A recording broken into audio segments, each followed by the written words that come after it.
Hello everyone, I'm Chang Hao, a PhD student in the SAU CDEX group. I'm so glad to give you a lecture at the TAUP conference today. The topic I would like to share is the atomic Compton scattering effect on direct dark matter detection. Many excellent progress has been made for dark matter direct detection. In search of various dark matter candidates, here we present the status of the WIMP model, ALP models, and dark photon models. In direct detection experiments, nuclear recoil and electron recoil play an important role. The models associated with nuclear recoil are WIMPs, WIMPless dark matter, asymmetry dark matter, hidden sector, and so on. For the low-mass dark matter candidate, in the scale of MeV and below, do not transfer sufficient momentum to target nucleus to generate nuclear recoils detectable size. Electron recoil can be used to detect this non-WIMP model and small mass WIMPs, like Xenon-like particle model, the vector-like particle model, dark photon model, the leptophilic dark matter model, and so on. For both WIMP and non-WIMP models, search in the low-energy zone is a future trend. Thus, a special care with low-energy region should be taken. Search towards the low-energy region implies low-energy background deserve a better understanding. For electron recoil channels, the Compton scattering is crucial. Our work is mainly focused on the atomic Compton scattering at low momentum transfer region. In the underground laboratory, gamma emitted from the uranium and thorium decay chain would be an unmovable background. Here are the parts of gamma spectrum measured in the CGPL shown in the upper right. These gammas would deposit energy through Compton scattering and contribute to the low-energy background. The super CDMS detector would misidentify the Compton scattering electron as the nuclear recoil with incomplete ionization collection. CDEX and CDMS light experiments cannot tell nuclear recoil and electron recoil, which means Compton would be an important low-energy background. Edwards assumed Compton scattering would contribute a wide, continuous, flat background. There has been a ripe study on Compton scattering with high momentum transfer, but low momentum transfer Compton scattering has not been studied carefully yet. In this region, atomic effects become important. The low momentum transfer Compton scattering influence the low energy region background. Thus, a recalculation with more accurate atomic effect is necessary. The relativistic impulse approximation is well worked in the Compton peak region, which is widely used in GenFlow simulation to study the Compton scattering. However, full relativistic implementation has not been taken yet. In our work, we update the RIA with self-developed multiple-configuration Dirac-Fock software. The MCDF, which is widely used in atomic physics, involve atomic many-body effect into calculation. We derive the differential cross-section and scattering function.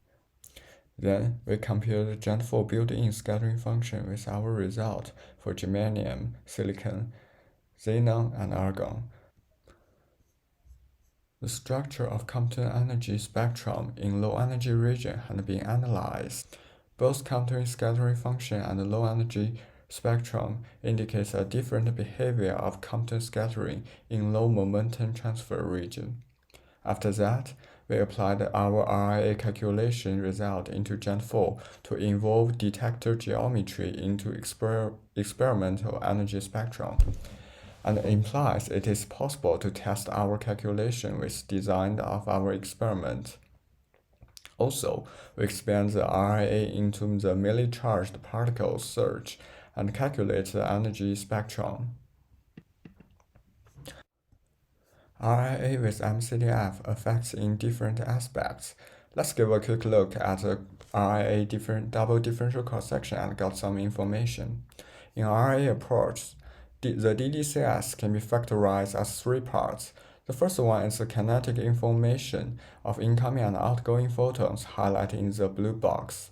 The second part, highlighted in the orange box, is the Compton profile, which represents the electron's momentum distribution. The third part is the bending energy, also known as the ionization energy. With new wave function got by MCDF, we recalculate the Compton profile and the bending energy. Compared with the previous bending energy result, our result is closer to the experimental ionization energy. Obviously, the total cross-section changed when differential cross-section was modified. Then, let's move to the differential cross-section. Let's look at the formula first. In RIA, the differential cross-section can be factorized as two functions. The first one is a well-known Klein-Shiner cross-section with free electron approximation.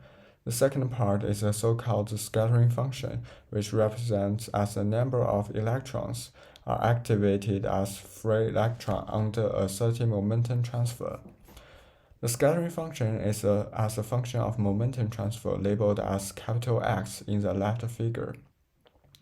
The table shows a comparison between the previous model used in Gen 4 with ours. Based on the MCDF, we recalculated the Compton profile, the scattering function, and ionization energy. Compared with the previous result by Hubble, our scattering function has something different.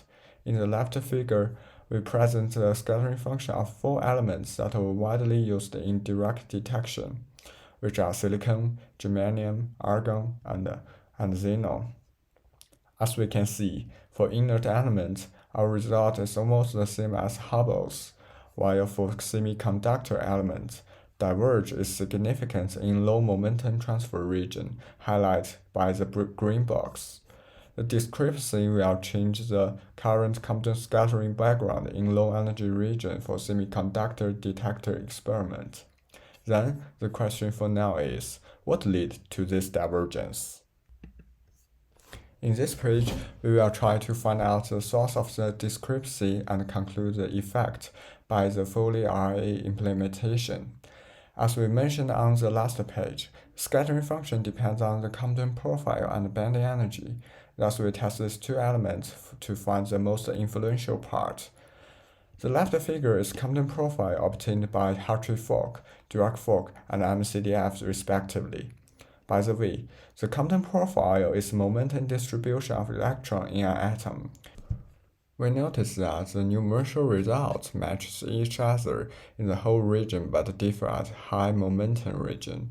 Since the diverged region has few order of magnitude lower than the dominant part, the Compton profile cannot have great influence on the scattering function. For binding energy, we test MCDF ionization energy, MCDF eigenenergy, and the Dirac-Fock eigenenergy. The discrepancy highlighted in the right figure shows us that binding energy influences the scattering function most. Based on that conclusion, we choose the most exact ionization energy, which is the experimental energy as the binding energy in our future work.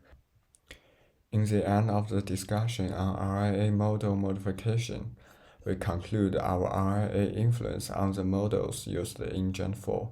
For total cross-section and Compton profile, RIA get a minor influence, but for binding energy, it indeed matters in the scattering function calculation.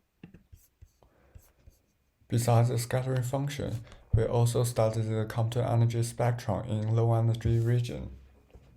Since the atom can be ionized only if the transfer energy is larger than the ionization energy, the spectrum in low energy region cannot be continuous. We call this discontinuation the Compton step. These step-like structures are important, since it would be involved in our low-energy background model below 20 keV.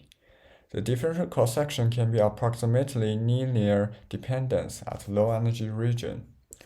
This linear approximation are demonstrated in the left figure. The relative height of these steps are the function of incident energy illustrated as a figure on the right side.